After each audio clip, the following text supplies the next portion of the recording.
My name is Aaron, and the day I told my parents I was getting married was the day they officially erased me from the family. My father said, "Don't expect us to pay or show up." And my mother, wine glass in hand, muttered, "We won't bless that mistake." What they didn't know was, this wedding wasn't just about love. It was the start of my escape and my revenge. But before I tell you how I finally broke free from their grip, I want to know, where are you watching this video from? Drop your city or country in the comments below. And if you've ever had to walk away from a toxic family dynamic to save yourself, stick around. This story might feel all too real. It started in the kitchen. The same kitchen I'd stood in 1,000 times growing up in our cold, beige suburban house outside Pittsburgh. I hadn't even finished my sentence before my father slammed his coffee mug down and said it. "Don't expect us to pay or show up." He didn't look up. He didn't flinch. Just kept staring at the cracked tile on the floor like it had more value than my future. I had rehearsed it so many times. "I'm getting married this fall. His name is Josh, he's a mechanical engineer, and he..." But I didn't even get to finish before Dad cut me off. From across the table, my mother didn't even blink. She just tilted her glass of wine to her lips, it was 10 a.m., and said, "We won't bless that mistake." My breath caught in my chest. The kind of pause that comes when your heart cracks and you try to hide the sound. Mistake, that's what she called it. I had expected resistance, sure. Disapproval, maybe. But this wasn't disapproval. This was erasure, a declaration. The air was thick with that sharp, boozy smell I'd known too well as a child. Chardonnay before noon. That always meant something bad was coming. I pushed my chair back, the legs scraping loudly against the linoleum. My hands trembled as I grabbed my bag off the counter.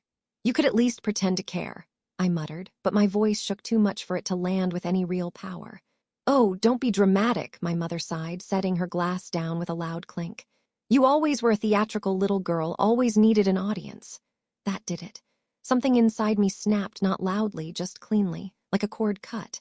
And I turned on my heel, biting my tongue so hard it tasted like blood, and walked straight out the front door. I didn't slam it. I didn't scream. That would have given them satisfaction. I walked out with dignity, though my eyes blurred and my pulse thundered in my ears. Their house, the one I had tried so hard to believe could one day feel like a home again, was silent behind me, until I heard it. The faint sound of wine sloshing, and her voice, low and cruel, muttering behind the walls. "Ungrateful girl." Ungrateful.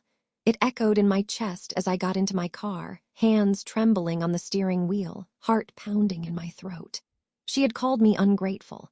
After everything. After years of chaos, of waking up to screaming matches and broken plates. After I raised myself while they drowned in vodka and blame. After protecting my little sister, Chloe, from the worst of it for as long as I could. I didn't cry until I hit the first red light, a few streets down. Not sobbing. Just the kind of tears that come without permission, burning hot down your face. I wiped them away fast. I didn't want to arrive home with mascara smudges and heartbreak obvious on my skin. Josh was probably already there, making lunch, completely unaware of the storm I'd just walked through. And I had no idea how I was going to tell him. How do you explain that your parents don't want you anymore? That your wedding, the happiest day of your life, is just another mistake to them? I didn't tell him. Not yet. When I got home, the sun was already beginning its slow descent behind the old maple outside our apartment window. That golden hour haze washed the living room in soft light, making everything look peaceful, even though I felt anything but. I dropped my keys in the bowl by the door and slipped off my shoes, moving quietly, carefully, like if I made too much noise, the truth might explode out of me. Josh was in the kitchen, humming low to himself as he stirred something on the stove. It smelled like garlic and rosemary. Comfort food. He always cooked when he knew I was anxious. "Hey, babe," he said without turning. "You're home early, good news or bad?" "Neither," I lied, unzipping my coat with trembling fingers. "Just tired." He turned then, concern flickering in his eyes. He was tall, with gentle eyes and the kind of presence that made you feel like maybe, just maybe, the world wasn't all bad. I didn't deserve him. Not with the weight I carried. Not with the past I came from. He dried his hands on a dish towel and crossed the room, reaching for me. "You okay?" he asked softly. I nodded too quickly. Just a long day. He didn't press. That was one of the things I loved most about Josh. He never pushed, just held space. Trusted I'd open up when I was ready. I made that lemon chicken you like, he said, rubbing my back lightly. And I grabbed your favorite wine on the way home. My stomach turned at the mention of wine. It wasn't his fault. He didn't know what wine meant in my world. What it sounded like when it hit the bottom of a glass over and over again, like a countdown to disaster. I forced a smile. That sounds perfect. But my voice was hollow, and he knew it. He didn't say anything, just kissed my forehead and went back to stirring the sauce. Later, after dinner, I curled up on the armchair by the window. Josh had gone to finish some work in the bedroom, giving me space. The streetlight outside had flickered on, casting its soft orange glow across the sidewalk below. I could hear the hum of traffic in the distance. Life going on, and all I could think about was Chloe, my baby sister, 16 and still living in that house, still walking on eggshells, still listening to the same fights I used to hide from, still being told who she was allowed to be and who she wasn't. I used to make up stories for her when we were kids. Fairy tales with secret tunnels and magical doorways and older sisters who could rescue you from anything. But I didn't rescue her. I left. I survived. And I told myself that was enough. Until today. Today reminded me that she was still there, that nothing had changed except me. And now I was building a life she couldn't reach. A life our parents would destroy if I let them. I whispered into the quiet room, I wish I could drag her out of there. But wishing wasn't enough. Not anymore. Behind me, Josh padded into the room and sat beside me on the armrest, his hand brushing over my shoulder. You sure you're okay? He asked again. I leaned into him, closing my eyes. Just tired, I repeated, softer this time. He didn't believe me, but he let it go. And as the night settled in, I stayed there by the window, watching the stars slowly emerge, wondering what kind of world Chloe saw when she looked up at the same sky. Did she still believe in rescue stories? Or had she stopped dreaming altogether? The next morning, we went to our usual brunch spot. That little place with the chipped mugs and the cinnamon rolls the size of your head. It was quiet inside, slow Sunday crowds, soft jazz in the background, the kind of peaceful hum that usually grounded me. But that day, I felt like I was floating just slightly outside of myself, like a balloon someone forgot to tie down. Josh was talking about something work-related, new project, new hire, something I normally would have teased him about, but all I could hear was my mother's voice from yesterday. That tone she uses when she's not quite yelling but still slicing straight through you. We won't bless that mistake. I barely touched my eggs. Josh reached across the table, fingers brushing mine. Hey, he said, eyes warm and open. I really want to meet your parents, maybe next weekend. My heart stopped. It shouldn't have been a big ask. It wasn't unreasonable. Most fiancés want to meet the future in-laws before the wedding. But the way he said it, so casual, so hopeful, felt like someone had quietly pulled the rug out from under me. I froze with my coffee cup halfway to my lips. My hand trembled just enough that a tiny ripple broke across the surface of the drink. Josh noticed. I put the cup down slowly, forcing a smile so brittle I thought it might crack. There. Complicated, I managed to say. It was the truth, or at least a version of it. Josh tilted his head, confused but kind. Okay, complicated how? I hesitated, just long enough for the silence to stretch too far. They're not really close with people or warm. I mean, they can be polite, but...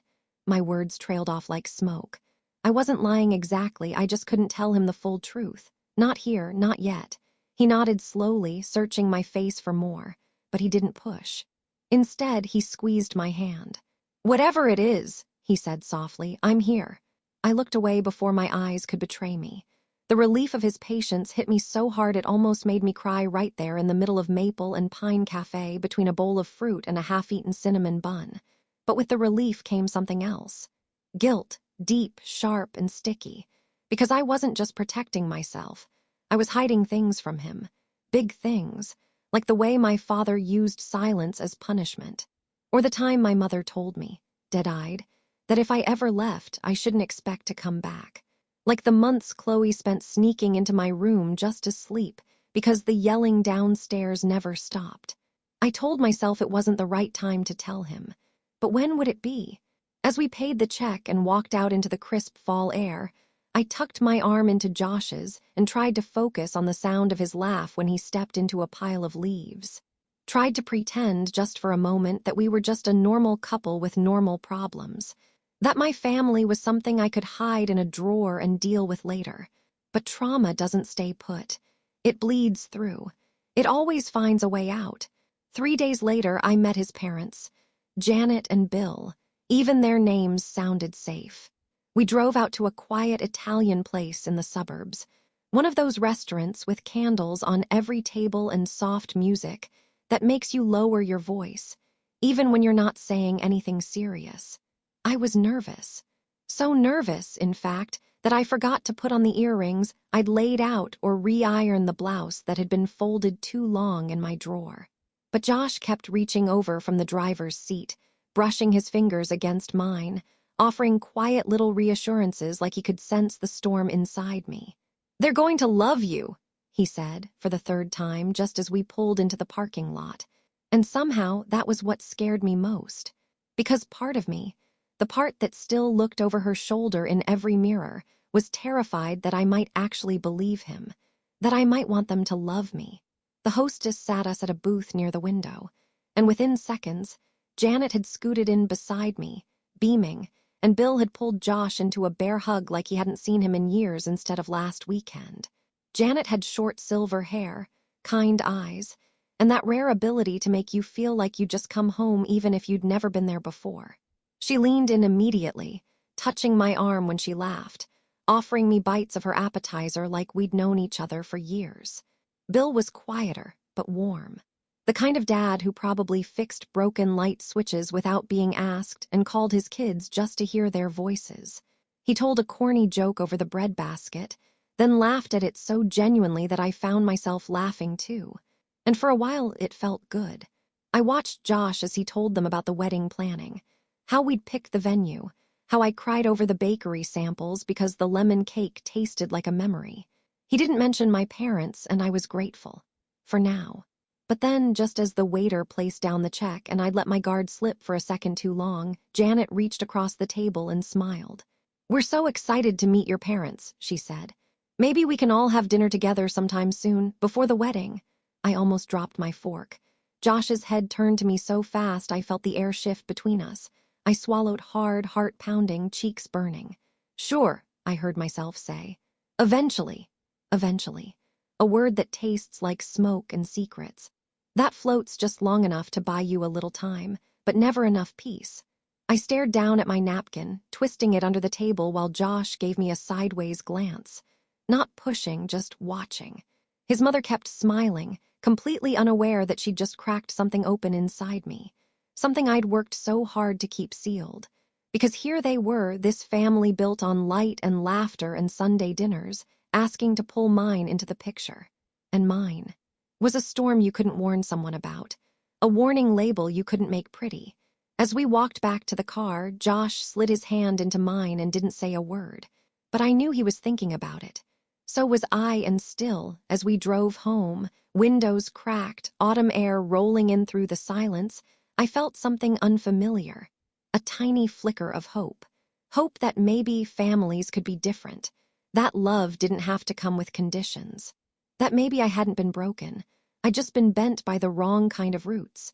And for the first time in a long while, I imagined a future where that kind of love could grow. That night, I cried in the dark. Not loud, not messy. Just the kind of quiet crying where the sobs get stuck in your throat and the only sound is your breath catching. I was curled up in bed, knees to my chest, the blanket pulled halfway over my head like maybe if I stayed small enough, the past couldn't find me. But it always does, doesn't it? Josh came in a little after midnight. I hadn't noticed how long he'd been in the living room until the floor creaked under his weight. He didn't say anything at first, just slid into the bed beside me and lay there quietly, letting me breathe through the thick silence I'd built between us. Then I felt his hand on my back, slow and steady. "I thought you were asleep," I whispered. "I heard you breathing like the world was ending." A small, broken laugh escaped me. "Feels like it is."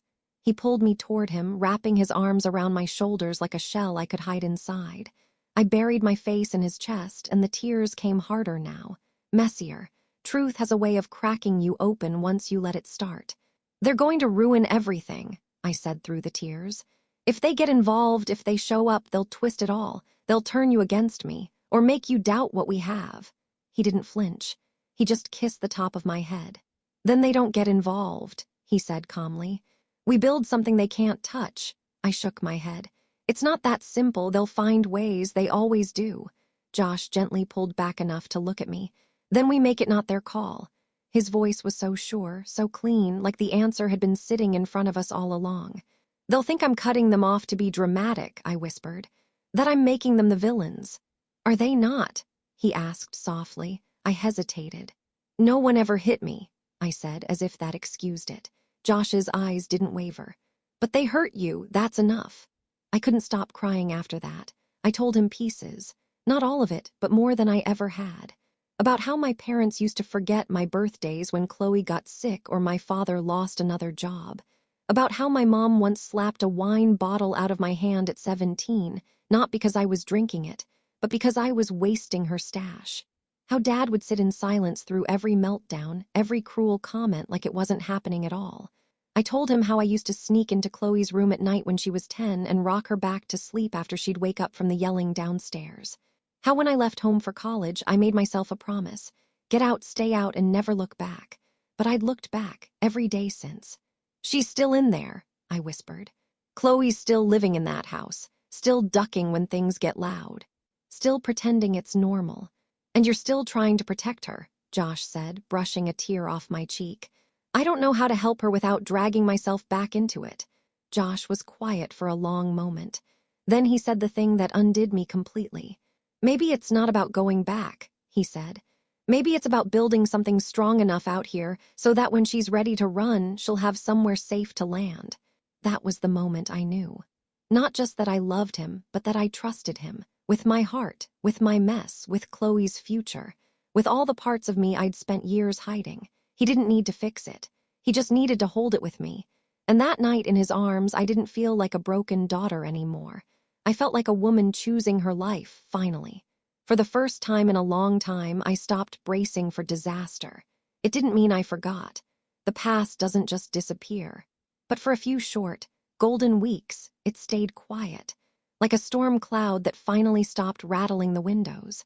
Wedding prep had become my escape. There were moments when I actually caught myself smiling without realizing it, walking through fabric swatches, getting giddy over the most ridiculous detail, like gold-trimmed table cards or whether we should serve signature drinks with clever names. Josh wanted the engineer for his bourbon blend. I teased him that mine should be called the Survivor. Neat. We laughed, a lot. That was the strangest part. After so many years of tension, laughter felt like rebellion. The dress appointment came on a Thursday afternoon. I almost canceled. Part of me didn't want to go without a mother or sister to fuss and cry and say, that's the one. But I went anyway. The boutique was small, just 3 fitting rooms, soft music, and a stylist named Rachel who had a voice like warm honey. She asked gently, "Are your mom and bridesmaids joining you later?" I paused.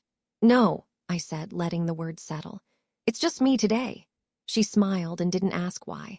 Somewhere between dress number 4 and 6, I saw myself in the mirror and not the broken version I carried. I saw a woman standing tall, shoulders squared, wearing white with defiance and hope, and I thought, maybe I do deserve this. Maybe I don't need their blessing. That night, I showed Josh a picture of the dress.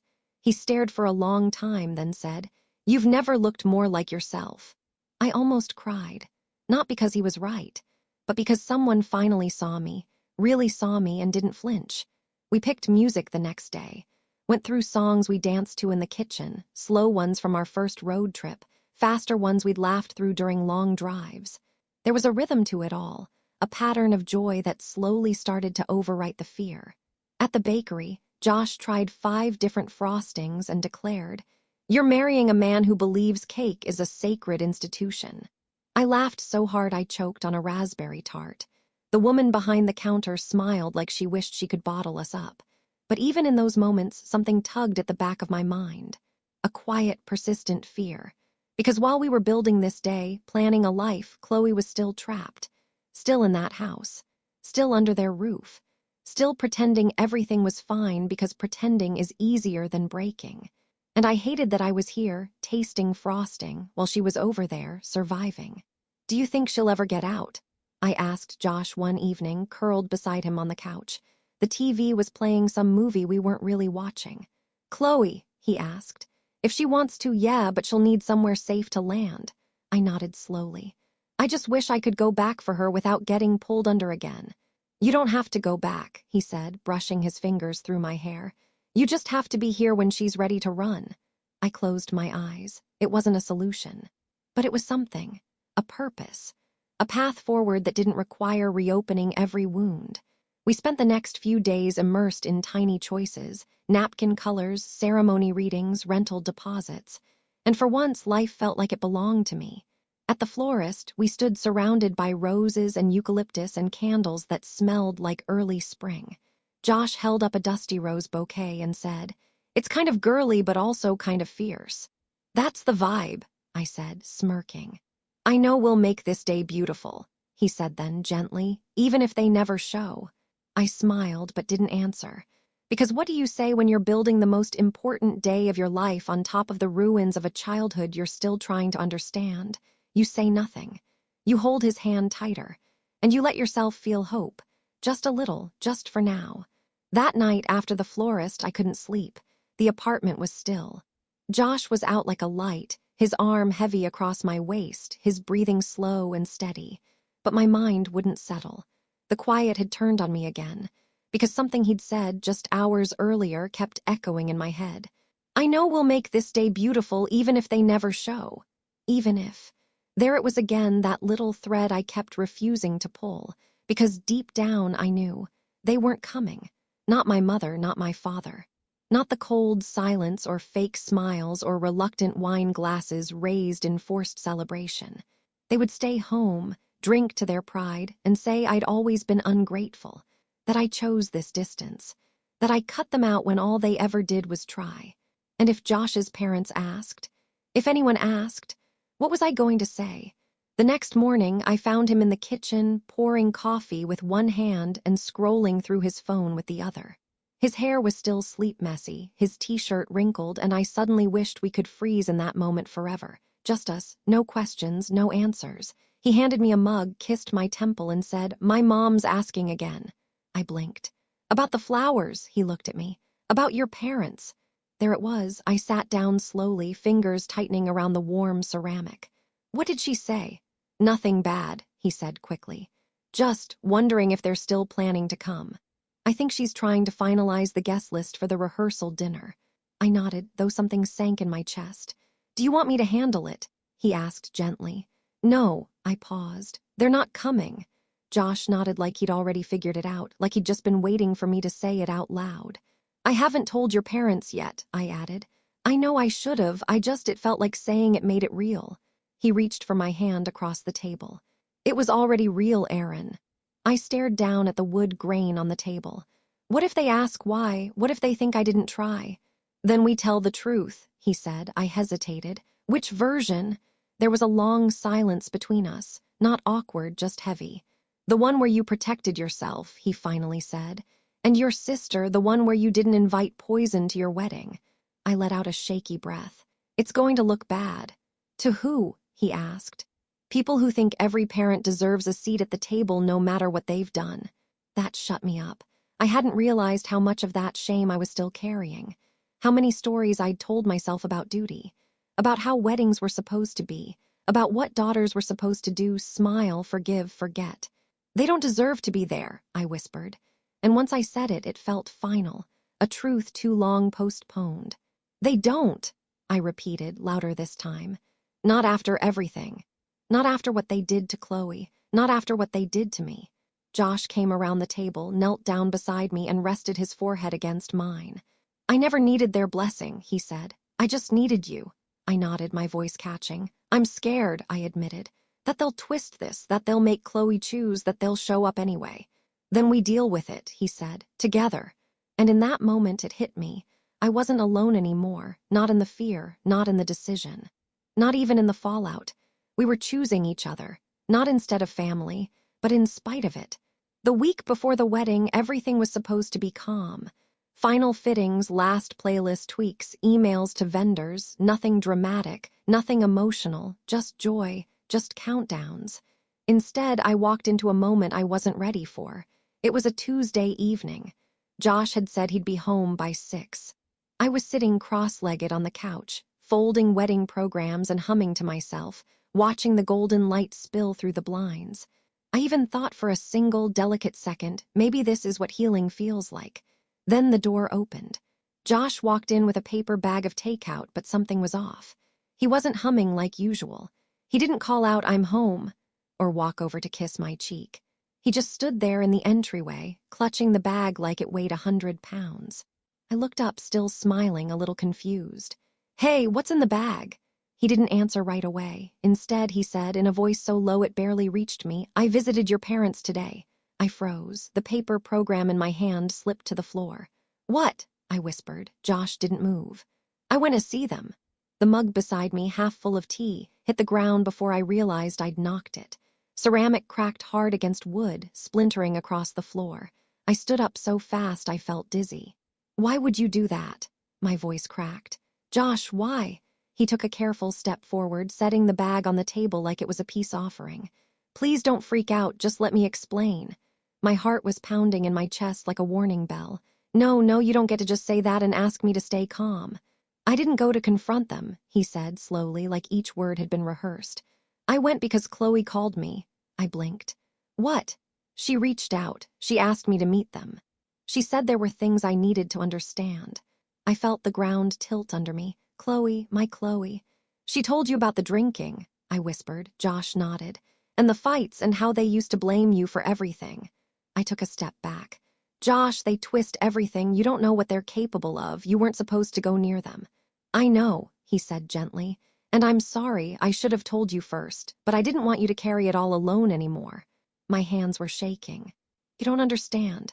"I do now," he interrupted. His voice wasn't angry, it wasn't defensive, it was steady. "I sat in that living room," he said, "and within 10 minutes your father called Chloe a liar and your mother offered me wine 3 times before I'd even sat down. Aaron, I've never seen anything like it." Tears filled my eyes, hot and fast. I pressed my hands to my face. "So now you see." My voice broke.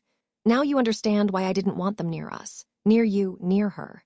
"I understand everything," he said. And it was the way he said it, not with pity, but with clarity, that undid me.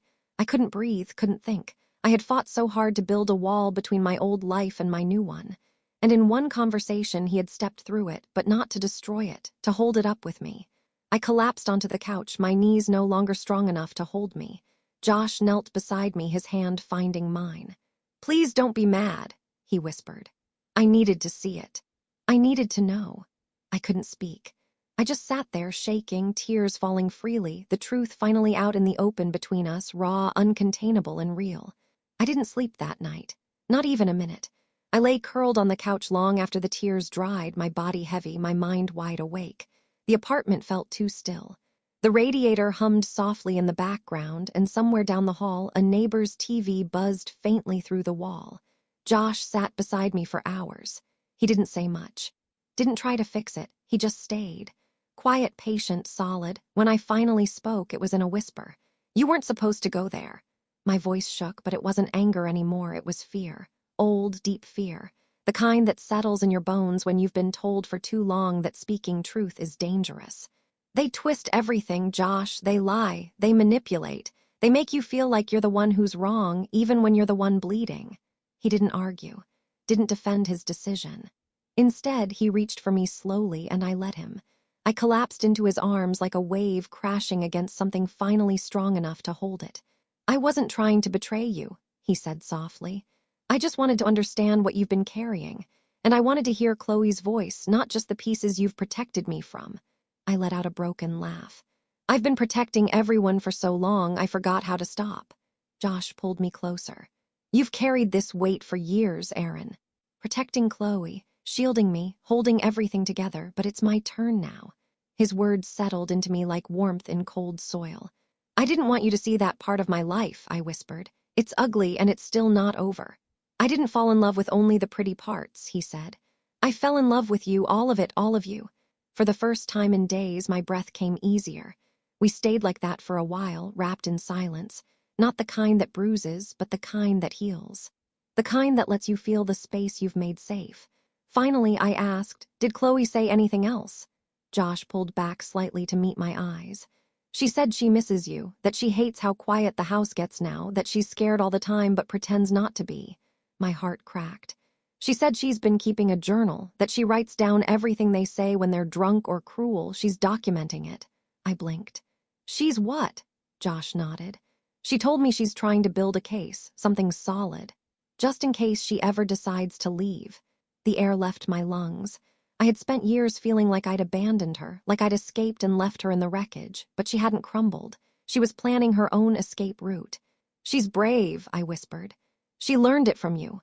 I closed my eyes, trying to stop the new tears, but this time they weren't just grief, they were pride, and something else too, resolve. "She shouldn't have to do this alone," I said. "She's not," Josh replied, and I believed him. He reached into his jacket and pulled out a small folded note.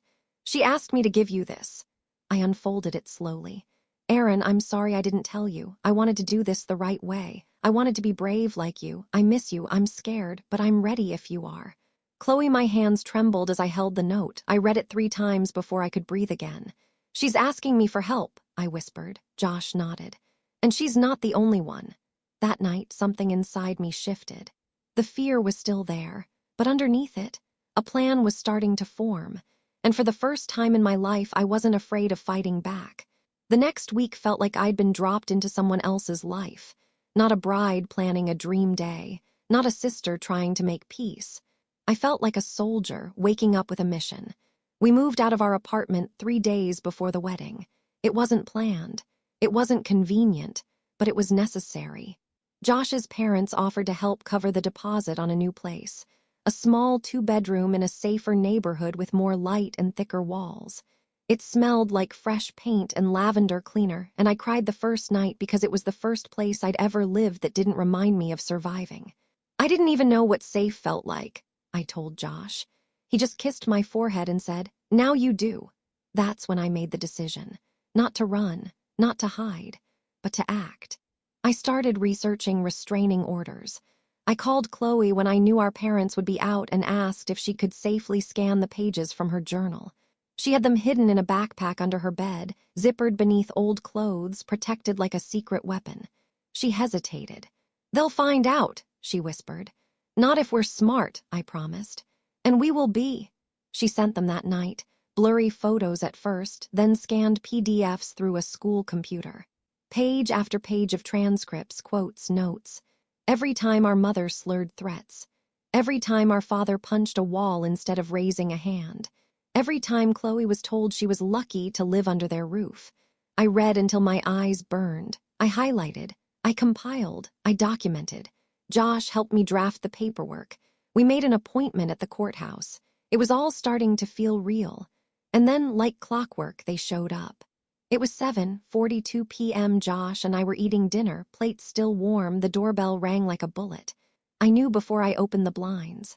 I knew from the way the knock sounded, sharp, entitled, repetitive. I opened the curtain just enough to see my father's face. My mother stood beside him, arms crossed, swaying slightly even though the porch was still. Josh moved beside me. "Stay here," he said. "No." I opened the door. Before I could even speak, my father barked. "Where the hell is Chloe?" "She's not here," I said. "You think you're protecting her." My mother sneered. Her lipstick was smudged and her eyes glassy. "You're poisoning her against us." "She reached out to us," Josh said firmly, stepping forward. "She's a child," my father snapped. "She doesn't know what she's saying." "She knows exactly what she's saying," I said, voice shaking. They both tried to step forward.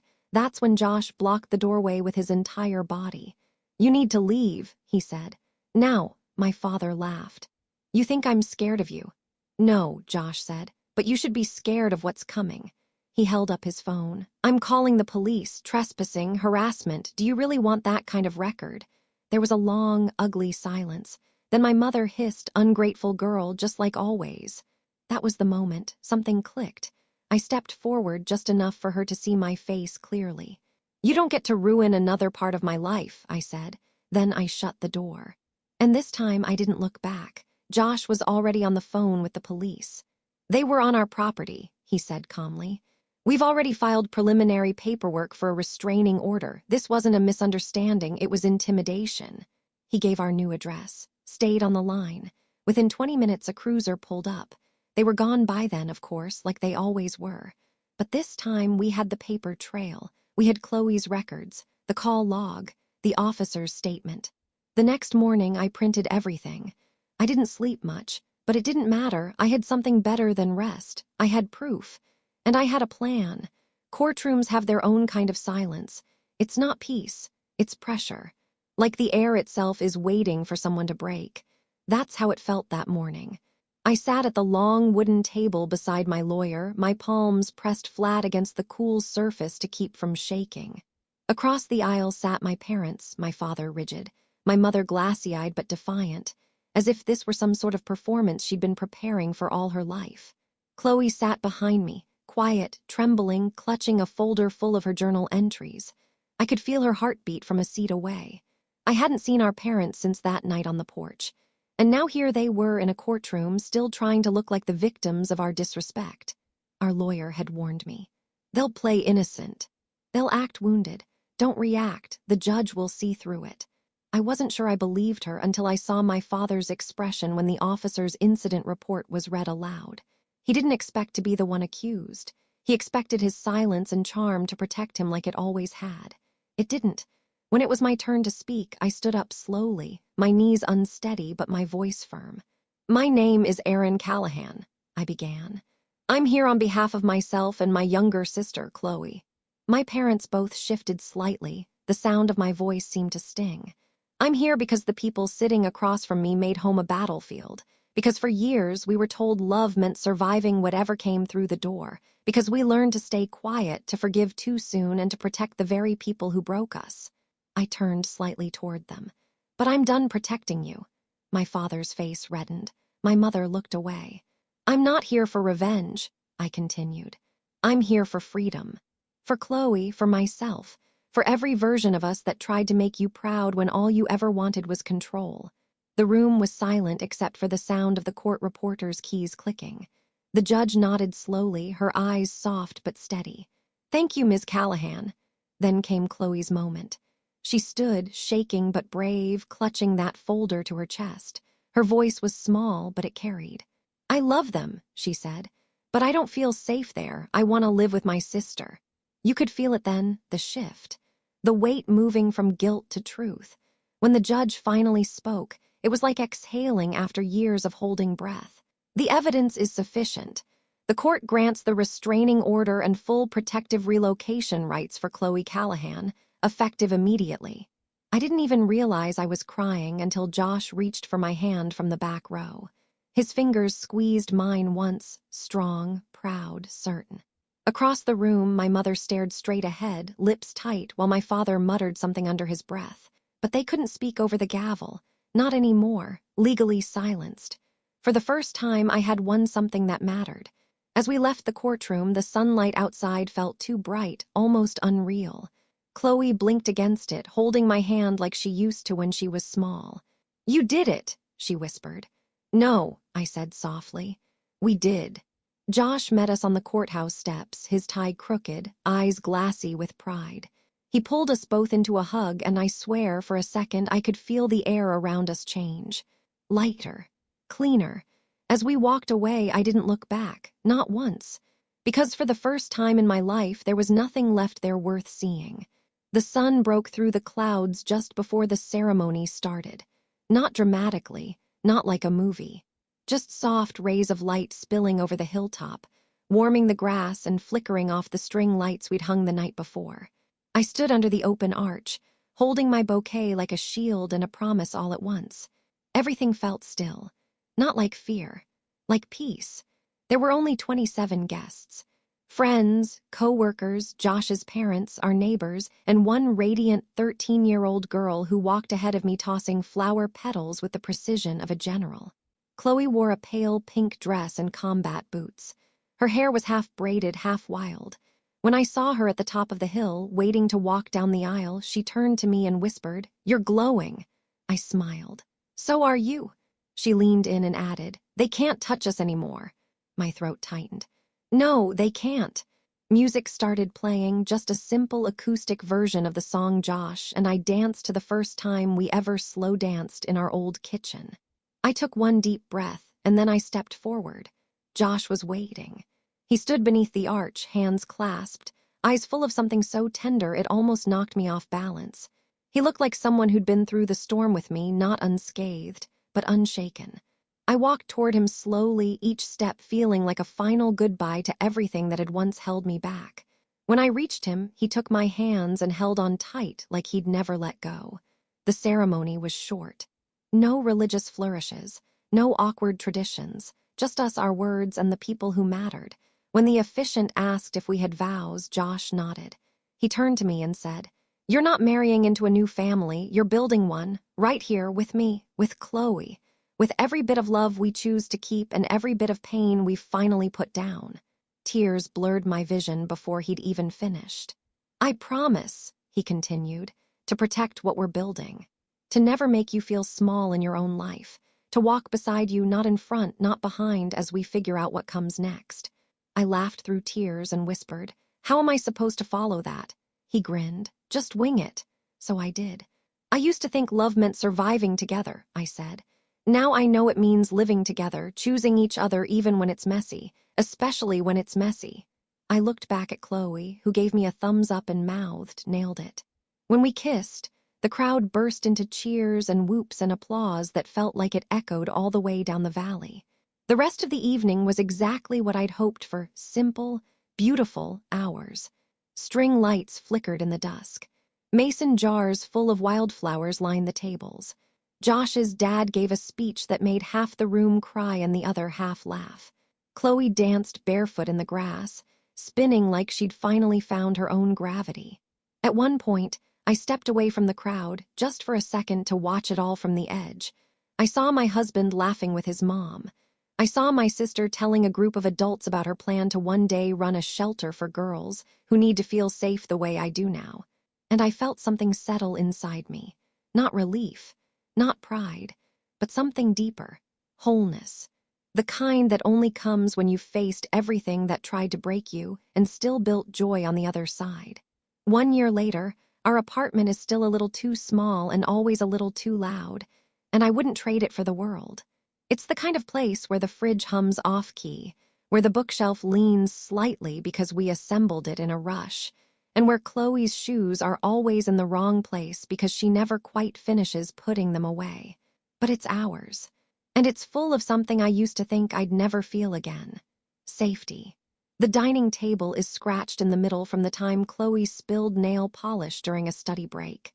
There's a candle burning in the kitchen that smells like cinnamon and ambition, and Josh is flipping pancakes while humming off-key to a playlist we made on our honeymoon. Chloe bursts in, backpack slung over one shoulder, textbook in hand. "Okay, so listen," she says before even saying hello. "I think I want a double major in psych and social work. Is that insane?" "Only if you never plan to sleep again," Josh says, smirking. I glance up from my laptop. I've been drafting a grant proposal for a new nonprofit I'm helping build. It's called Second Door, a center for girls and young women aging out of foster care or fleeing unsafe homes. A place with locks on the doors that open only from the inside, with counselors who don't ask, "What happened?" but rather, "What do you need today?" Chloe helps me write the mission statement. Josh helps with the business model. Sometimes I just stare at the first page and think, I can't believe we're doing this. But we are. One night last week, Chloe and I stayed up too late watching old home videos, not from our childhood, of course. There aren't many of those, and the few that exist are better left unplayed. These were from this past year. Clips Josh took on his phone, Chloe's first day of high school at her new campus, me signing the lease to our new place, Josh's mom hugging Chloe after a school play. The three of us sitting in the living room, laughing at something on TV, unaware we were being recorded. Chloe turned to me halfway through and whispered, "We look normal." I paused the video. "No," I said softly. "We look happy." She nodded, and then she leaned her head on my shoulder and didn't say anything for a long time. Sometimes people ask if I regret cutting ties with our parents. They ask if I ever think about forgiveness. Here's the truth, I do think about it, but not in the way they expect.